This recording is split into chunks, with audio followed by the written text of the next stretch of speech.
नमस्कार दर्शकों, वेदों के ज्ञान चैनल पर आप सभी का स्वागत है। आज इस वीडियो के माध्यम से हम जानेंगे वट सावित्री व्रत क्यों रखा जाता है, इसकी पौराणिक कहानी क्या है, इसके महत्व के बारे में। तो आइए जानते हैं। ज्येष्ठ मास की कृष्ण पक्ष की अमावस्या वट सावित्री अमावस्या कहलाती है। साल 2024 में यह उपवास 6 जून दिन बृहस्पतिवार को रखा जाएगा। इस दिन सौभाग्यवती महिलाएं अखंड सौभाग्य प्राप्त करने के लिए वट सावित्री व्रत रखकर वट वृक्ष तथा यमदेव की पूजा करती हैं। भारतीय संस्कृति में यह व्रत आदर्श नारीत्व का प्रतीक एवं पर्याय बन चुका है। वट सावित्री व्रत में वट और सावित्री दोनों का विशेष महत्व है। कहते हैं कि महासती सावित्री ने वट वृक्ष के नीचे ही मृत्यु के देवता यमराज से अपने मृत पति का पुनर्जीवन हासिल किया था।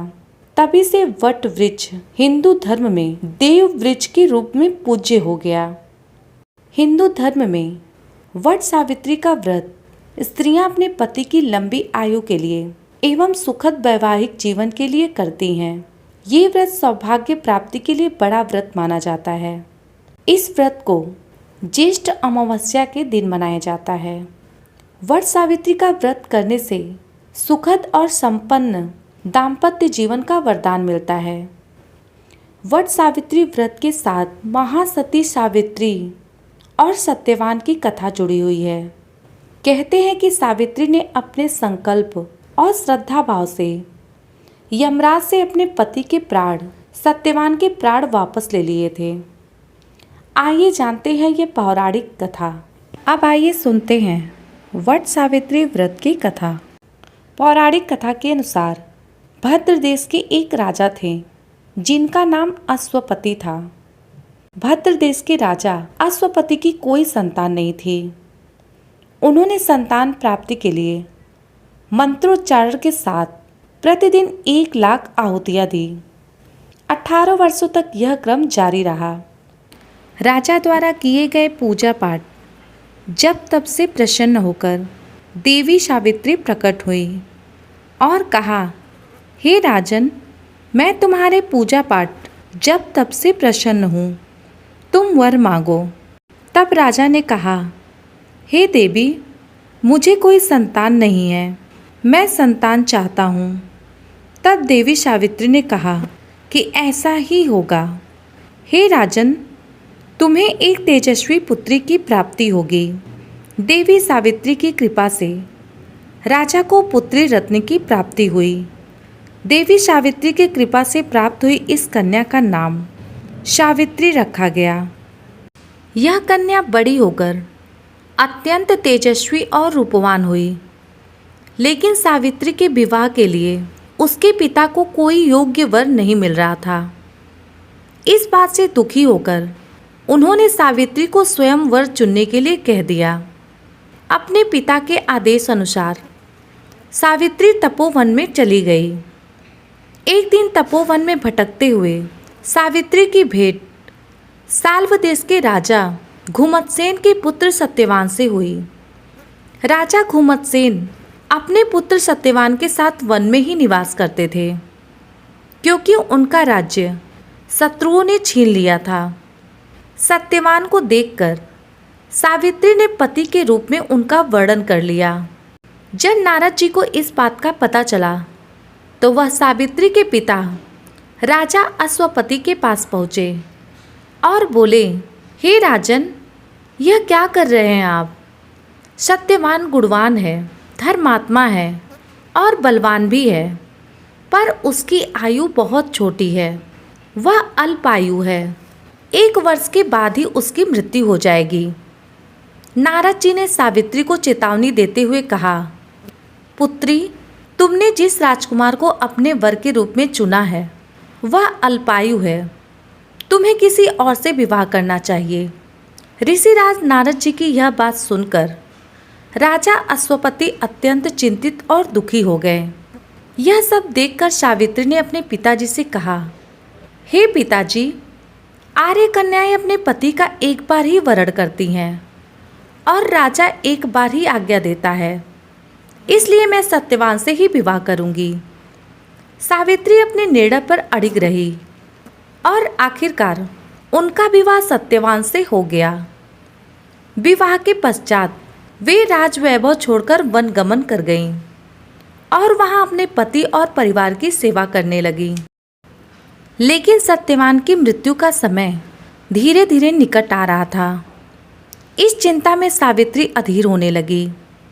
सावित्री ने अपने पति की दीर्घायु के लिए उपवास रखना शुरू कर दिया। साथ ही उन्होंने नारद मुनि द्वारा कथित निश्चित तिथि पर पितरों का पूजन भी किया। जिस दिन सत्यवान का महाप्रयाण का दिन था, उस दिन वह लकड़ियां काटने जंगल गए। सावित्री भी उनके पीछे पीछे जंगल की ओर निकल पड़ी। वहां सत्यवान को सर में तेज दर्द होने लगा। वे मूर्छित होकर धरती पर गिर पड़े। सावित्री ने सत्यवान के सिर को अपनी गोद में रख लिया और वहां पर कुछ देर बाद यमराज प्रकट हो गए। बिना विचलित हुए पूरे विश्वास के साथ सावित्री ने यमराज जी से सत्यवान के प्राण न ले जाने की प्रार्थना की, लेकिन यमराज देव नहीं माने। सावित्री भी अपनी बात पर अड़िग रही और यमराज जी के पीछे पीछे प्रार्थना करते चली गई। यमराज जी ने सावित्री को समझाने की कोशिश की, यह विधि का विधान है, लेकिन सावित्री ने उनकी एक न सुनी। आखिरकार सावित्री की निष्ठा को देखकर यमराज ने कहा, हे देवी, तुम धन्य हो। मैं सत्यवान के प्राण नहीं छोड़ सकता। तुम मुझसे कोई वरदान मांग लो। यह सुनकर सावित्री ने यमराज जी से कहा, मेरे सास ससुर वनवासी और अंधे हैं, उन्हें आप दिव्य ज्योति प्रदान करें। यमराज ने उसे यह वरदान दिया और वहां से उसे लौट जाने के लिए कहा। लेकिन पतिव्रता सावित्री यमराज जी के पीछे पीछे चलती रही। यमराज ने फिर से उन्हें लौट जाने के लिए कहा, किंतु इसके जवाब में सावित्री ने कहा, हे भगवान, मुझे अपने पतिदेव के पीछे पीछे चलने में कोई दिक्कत नहीं है।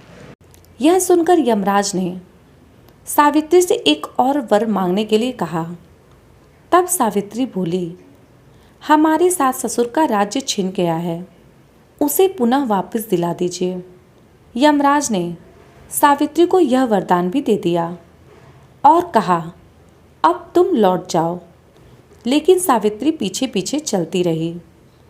यमराज ने सावित्री को तीसरा वरदान मांगने को कहा। इस पर सावित्री ने यमराज से यह वरदान मांगा, हे प्रभु, आप मुझे यह वरदान दीजिए कि मैं 100 संतानों को जन्म दूं, उनकी माँ बनूं और साथ में अपने सौभाग्य का वरदान मांगा। यमराज ने यह वरदान भी सावित्री को दे दिया। अब यमराज ने सावित्री से कहा, अब तुम जाओ।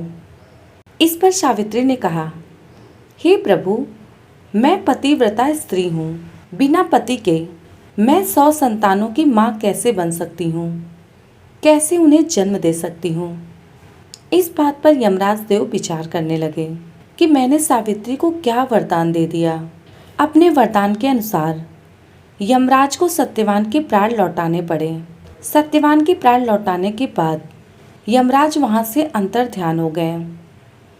उसके बाद सावित्री उसी वट वृक्ष के नीचे पुनः आ गई जहां सत्यवान का मृत शरीर था। सत्यवान पुनः जीवित हो गया। अब सत्यवान और सावित्री खुशी खुशी अपने राज्य वापस आ गए। उन्हें खोया हुआ राज्य वापस मिल गया और अपने परिवार के साथ खुशी खुशी रहने लगे।